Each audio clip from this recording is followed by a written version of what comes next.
On October 28, 1969, Sidnal Wright was found lying in a pool of blood in his kitchen at his home along Rousseau Road in St. Andrew, Jamaica. One witness at the scene said it was Wright's brother who mistakenly stabbed him to death late last night, thinking it was someone else. But the truth behind his murder was even more sinister.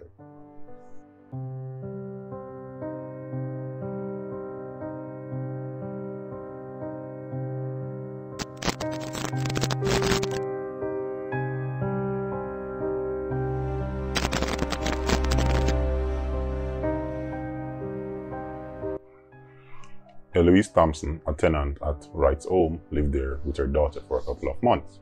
According to one resident, Thompson and Wright had a budding relationship. Thompson often cooked for Wright and had an informal relationship with him.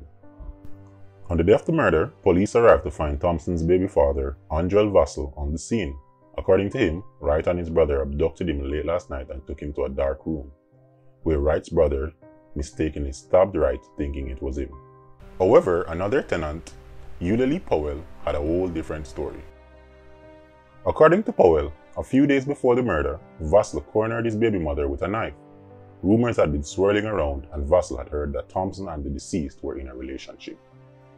Powell said she went up to them and pleaded on Thompson's behalf. When trouble comes, you can't see it. Never mind, my dear. Wright saw what was happening and intervened in the argument. Him say I'm gonna kill me, come and live with you. No murder now go on ya so, Wright replied. Vassell did not like this. Imagine me talk to my baby mother, you dipping. The witness said she grabbed Wright and led him to his room. Vassell seemingly calmed down and asked to sleep over that night. Everything seemed to be going nicely.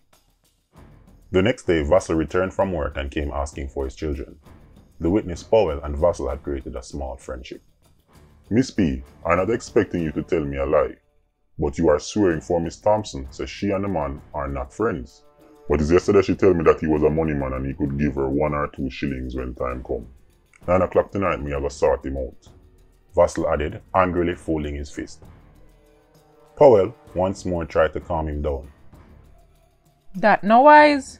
Enough good woman there road. Don't throw away your life for a rat. But Vassell's mind was already made up. 9 o'clock that night, Vassell grabbed Wright, who was sitting outside under a mango tree with his brother, and hauled him into the kitchen. Wright's brother ran out of the yard as fast as he could. Wright tried to fight him off, but it was pointless. According to the witness, Vassell stabbed Wright repeatedly before leaving him there. Wright then crawled out of the kitchen, covered in blood. He had about 12 stab wounds on his body. Vassell then went to Thompson's room, changed his clothes, and returned with a cutlass. Wright had struggled and rolled off the veranda and laid beside a pipe. Vassell then went up to him and chopped him twice with the cutlass. Wright was definitely dead. When the police came, Powell pointed out the weapon and told them what had taken place. But according to Vassell, he was attacked by Wright and his brother and did not have anything to do with Wright's death. In court, Vassell pleaded not guilty, to which he lost the trial 4 times. I want a new lawyer. This one isn't defending me, he said. Him and him brother attacked me in the night. Take me in a dark room and him brother chop him up thinking he was trapping me, he muttered. But he was fooling no one. This case would not go unsolved.